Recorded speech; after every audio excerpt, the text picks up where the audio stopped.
네, 안녕하세요 여러분. 정진주식TV 캡틴 정진 전문가입니다. 네, 오늘 2월 16일 8시 20분인데요. 네, 오늘 장전 브리핑 및 관련된 내용 여러분들께 오늘 강세되는 테마 혹은 기대되는 시장, 어떻게 시장 전망하는지, 또 관련주들 오늘 급등할 종목이 뭐가 있는지, 강세 테마가 뭐가 있는지 여기에 대해서 말씀드리도록 하겠습니다. 방송 시작 전에 구독과 좋아요, 알림 설정 부탁드리고요. 이렇게 좀 조회수가 많거나 구독자 여러분이 많으신가 하면 앞으로 실시간 라이브로 준비할 계획이 있으니까요. 많은 응원과 성원 부탁드리도록 하겠습니다. 하단에 보시면 저희 텔레그램 정진 투자 뉴스라는 이런 텔레그램이 있습니다. 여기서 저희가 주식 정보 및 다양한 실시간 언론 소식, 찌라시, 여의도 증권가 찌라시 등 다양한 정보 제공해 드리고 있으니까요. 많이 구독 눌러주시고, 입장하기 어려우신 분 여기 지금 하단에 보시면 QR코드 보이시죠? 거기에 카메라 앱을 대시고 들어오실 수 있고요. 어려우신 분 설명란 참조안에 보시면 링크가 있습니다. 거기 클릭해서 입장하시면 바로 채널에 입장하실 수가 있습니다. 오늘 시장에 뉴스가 보시면 어저께 장 끝나고 한 5시경이었죠. 우크라이나가 나토 가입하는 게 좀 지금 우리가 꿈같은 일이다, 이런 얘기를 했어요. 그러면서 시장이 많이 올랐거든요. 이렇게 좀 뭘 좀 하려고 하니 러시아가 이렇게, 젤렌스키 우크라이나 대통령이죠. 근데 이게 제가 봤을 때는 포기한다는 내용이 아니에요. 너무 증시가 떡락하니까 이런 기자들이 좀 담비 주는 것처럼, 뭐 우리나라 기자가 아니라 해외 기자겠죠. 이게 좀 포기 시사, 예를 들어서 그냥 그거죠. 징징대는 거죠. 아, 나 가입하고 싶어 죽게. 왜냐, 우크라이나는 지금 가입한다고 난리였잖아요. 전쟁도 오고 데모도 하고 쫄지 않겠다, 러시아 와라, 이렇게 좀 했었는데, 실질적으로 전쟁이 되면은 러시아가 유럽 간의 전쟁이 우크라이나의 땅에서 하는 거기 때문에 우크라이나는 뭐 완전히 얻을 게 하나 없습니다. 피폐해지고 황폐화되고 국민들 대다수 죽을 테고 있으니, 강대고 이러고 있으니 억울하다, 뒤지겠다, 막 이런 얘기예요. 네, 그래서 포기 시사는 아니고 어쨌든 이렇게 러시아가 너무 강경하게 나오니 뭐 해법을 찾아보겠다, 이런 내용인 것 같습니다. 불평 불만인 것 같습니다. 그렇기 때문에 어제 이 소식이 오후 5시에 있었거든요. 예, 그러면서 그와 된 관련주들이 아니라 시장 전반적으로 호재로 작용했습니다.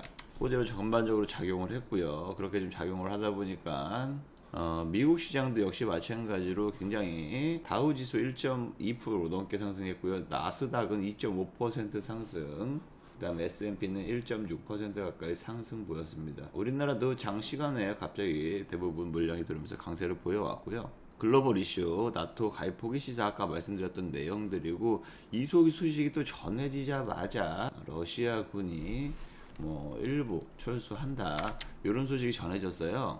어쨌든 우크라이나가 나토 가입 못하겠다, 뭐 이러면 어떻게 하겠냐 했는데 러시아가 환영의 뜻을 밝혔죠. 당연히. 근데 유럽과 미국은 안 된다, 회유하겠죠. 이렇게 아직 끝난 건 아닙니다. 그나마 좀 완화됐다라고 좀 보시면 되는데요. 오늘 그래도 이렇게 완화됐을 때 시장 반등 올 겁니다. 이때 좀 즐겨야 되고, 이때 좀 빨리 먹고 치고 빠져야 됩니다. 어쨌든 시장 자체가 좀 이렇게 흘러가다 보니까 이럴 때라도 털고 나와야 된다. 왜냐면 말 그대로 러시아입니다. 러시아가 어떤 나라입니까? 말하고 뒤통수 치는 나라이기 때문에 배짜라 좀 뭔가 깡따고 좋은 나라입니다. 네, 어쨌든 이런 러시아, 유럽과의 전쟁이 또 계속적으로 이어질 수 있으니까 아직은 뭐 끝난 건 아니지만 어쨌든 일부 완화된 소식이었고요. 이렇게 좀 일부 완화됐는데, 이 내용은 뭐 일부 완화니까 여기서 좀 보더라도 괜찮다라고 좀 볼 수 있고요. 시장 반등 왔는데 러시아 리스크가 끝난 건 아니라고 봅니다. 일부 철수했다라는 소식이 전해졌을 뿐, 실질적으로 또 미국의 입장에서는 아직 확인된 게 없다. 얘네 말만 철수한다 그러지 철수하지 않았다. 근데 미국의 입장에서는 아직 러시아군 철수가 검증 안 됐다, 이렇게 보고 있습니다. 그렇기 때문에 실질적으로 일부 병력을 철수할 것으로 얘기를 했는데 아직 검증되지 않았다, 얘네 못 믿겠다라고 좀 얘기하고 있는 부분이고요. 이 얘기로 인해서 미국 지수가 일부 좀 야간에 빠지긴 했는데, 실질적으로 아직 좀 이 긴장 리스크가 끝난 건 아닙니다. 우크라이나하고 러시아 회담, 그다음에 미국하고 회담, 그 다음에 유럽들, 이렇게 이런 내용들이 끝나고 합의가 원만하게 이루어져야지 전체적으로 리스크가 완전히 소멸되는 것인데, 2대1이 오늘이었잖아요. 우크라이나 공격한다가 오늘이었는데, 이렇게 일시적으로 물러나는 척 한 다음에 바로 또 공격을 때릴 수가 있습니다. 이 얘기들은 아무래도 긴장을 늦춰서는 안 되는데, 오늘 좀 완만한 시장이기 때문에 오늘 좀 반등 오면은 일부 종목들을 매도해서 비중 줄여놓고 현금화하는 게 좋지 않나라고 저는 생각하고 있습니다. 참고해 주시고요. 그리고 또 미국에서 생산자 물가 지수라고 할 수 있는 PPI죠. PPI. 가장 물가의 가장 큰 지표라고 할 수 있는 CPI, 소비자 물가 지수 있죠. 예, 그게 있는데요. PPI는 생산자 물가 지수라고 보시면 됩니다. 생산자 물가 지수라고 보시면 되는데, 이런 PPI가 역대 최고치, 전년 대비해서 9.7%나 급등했습니다. 이건 역대 최고치라고 볼 수가 있는데, 이 PPI가 생산자 물가 지수, 아무래도 CPI 선행 지표로 많이 활용을 하고 있거든요. 그렇기 때문에 이거는 물가 직접적인 영향을 끼치는 거고요. 물가가 올라가면 올라갈수록 금리 인상, 연결고리가 있다 말씀드렸죠. 금리 인상되면 당연히 투자 위축 이렇게 된다라고 좀 보시면 됩니다. 금리 인상, 투자 위축, 이런 식으로 연결고리가 있다고 보시면 됩니다. 그렇기 때문에 생산자 물가 지수가 하필 또 이렇게 9% 이상 올랐죠. 그저께였나요? CPI도 역시 40년 만에 최고치에 기록했기 때문에 이 소식이 전해지자마자 10시 반이었거든요. 10시 반 밤에 급락하더라고요. 나스닥이 급락했는데 어쨌든 반등으로 이렇게 치고 올라왔거든요. 12시 넘어서. 그렇기 때문에 오히려 이런 시세 흐름 자체를 봤을 때는 어느 정도 소화했다 라고 볼 수 있습니다. 2010년 이후에 PPI가 1년 대비 9.7% 오른 건 역대 최고치라고 볼 수 있는데, 그만큼 과대 낙폭이 됐잖아요. 코로나 때문에 이렇게 좀 과대 낙폭이 됐으니까 당연히 이렇게 올라갈 수 있는 게 당연할 수밖에 없는 거죠. 이렇게 좀 보시고 판단하시면 좋으실 것 같고요. 자, 그 다음 이슈 및 테마, 국내 현재 강세 테마 및 이슈 될 만한 종목들 오늘 선별해서 보길 텐데요. 실질적으로 우크라이나에서 반도체 희귀가스를 주로 공급한다고 합니다.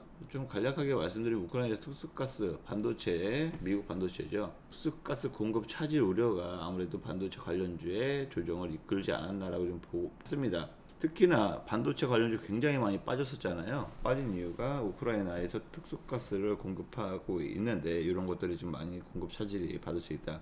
물론 일본도 하고 러시아도 합니다. 희귀가스 우리나라도 있겠는데요. 일부 우크라이나에서도 공급하겠지만 어쨌든 대부분 네온가스, 팔라듐 가스 약 생산하고 있다. 90% 엄청나네요.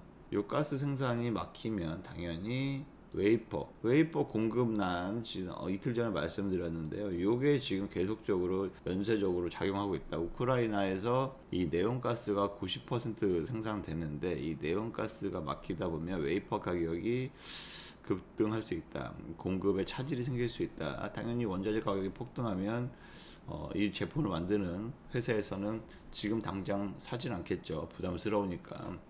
제품 만들어서 파는 가격보다 원자재 가격이 비싸지면 당연히 마진율 안 나고 사고 팔면 팔수록 손해보는 구조가 되니까 아마 매수를 안 할 겁니다. 사지 않을 겁니다. 그렇게 되면 당연히 생산할 수 있는 물건이 적어지고 공급에 차질이 생길 수가 있다라고 보실 수가 있는 거고요.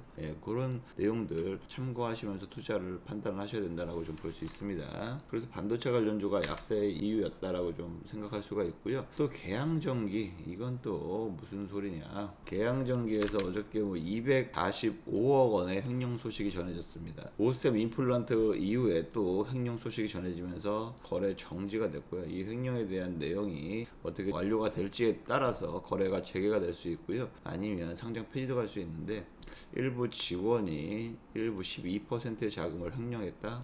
오셈도 지금 거래 정지 중이죠. 실질적으로 빠져나오기 쉽지 않습니다. 그걸 만회해야 되고 복구해야 되는데 그런 문제들이 발생했다. 계양전기도 역시 마찬가지로 거래 정지, 언제 끝날지는 모르겠지만 증시에는 안 좋게 영향을 미칠 수 있다라고 볼 수 있고요. 또 그동안에 항공주가 코로나 직격탄 맞으면서 굉장히 어려운 산업 중에 하나로 알려졌었고 힘들어했는데 넘어가냐 마냐 이렇게 좀 얘기까지 나온 상황이었는데요. 실질적으로 아시아나 영업이익이 4,565억 흑자, 화물, 대한항공도 역대 최고 영업이익 냈다고 했죠. 아시아나도 11년 만에 최대치. 19년도에 힘들었지만 오히려 글로벌 물류 대란이 일어나면서 배가 좀 많이 비싸졌고 오히려 비행기 항공편에 대해서 물류가 증가하면서 화물 호조로 11년 만에 최고치를 최대치 역대 최대치를 기록했고요. 근데 또 유가가 오르면 또 항공주들에게는 부담으로 작용할 수밖에 없습니다. 어쨌든 실질적으로 이렇게 안 좋았던 매물로 나왔던 아시아나 역시 혹은 악재로 그동안의 실적에 대해서 우려가 컸던 아시아나가 작년 한 해 11년 만에 최대치 영업이익을 냈다라는 소식이 전해지면서 리오프닝 관련주 이렇게 좀 잠시 반등 올 때 상승 전환 가능성 높다라고 말씀을 드리고 싶고요. 그리고 지금 세계적인 추세가 탄소 제로, 이산화탄소 제로 이렇게 좀 외치고 있잖아요. 근데 국내도 역시 마찬가지로 탈원전 정책이 좀 들어섰지만 실질적으로 2017년, 18년에는 줄어들었는데 2019년부터는 굉장히 증가하는 모습을 보였습니다. 코로나가 터지고 나서 전력이 굉장히 모자라기 때문에 신재생으로는 안 되고 그렇다고 해서 석탄 발전을 하기에는 너무 발전량이 적고 신재생은 조금 기다려야 되고 발전량 한계, 그 다음에 변수, 날씨에 따라서 변수가 많다. 그래서 LNG 값비싼 LNG에 의존을 불가피하는데 그만큼 비용이 에너지 비용이 늘어날 수밖에 없고요. 그래서 원전 이용률이 다시 늘어나는 모습을 보였다라고 보시면 되고 2019년부터 17, 18 이렇게 좀 계속적으로 떨어지는 모습이었는데 오히려 다시 19년 코로나 이후부터 증가하고 있다라고 좀 보시면 됩니다. 글로벌적으로 다시 유럽도 이거를 녹색 환경으로 했기 때문에 원전 관련해서는 충분히 제가 봐서 중장기로서 매력이 넘친다. 텐베거도 충분히 가능하다라고 좀 보고 있고요. 자, 그렇다면 오늘 급등할, 오늘 관심 갖고 있는 테마가 저는 리오프닝 관련주, 로봇 관련주, 과대 낙폭, 그동안에 어제 그저께 크게 하락했던 종목들이 있죠. 그런 종목들이 오히려 좀 반발 매수 유입되지 않을까. 물론 천연가스, 원유, 이런 비료 이런 관련주들은 오늘 낙폭 크게 나올 수밖에 없습니다. 리오프닝 관련주는 뭐가 있습니까? 당연히 뭐 항공, 여행, 인터파크, 뭐 제주항공, 아시아나, 대한항공 이런 것들이 있을 수 있고요. 카지노도 역시 있을 수 있고요. 로보, 에브리보 급등할 수 있다라고 좀 볼 수 있습니다. 로봇주가 최근 들어서 시장이 크게 하락하는데도 불구하고 굉장히 견고한 방어가 좀 너무 잘 돼 있었거든요.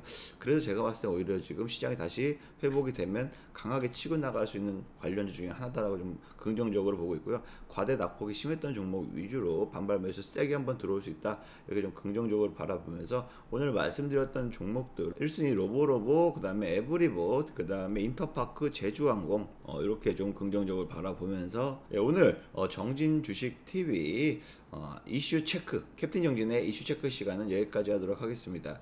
구독과 좋아요, 알림 설정 부탁드리고요. 많은 관심과 사랑 지속 이어주시길 바라겠습니다. 감사합니다.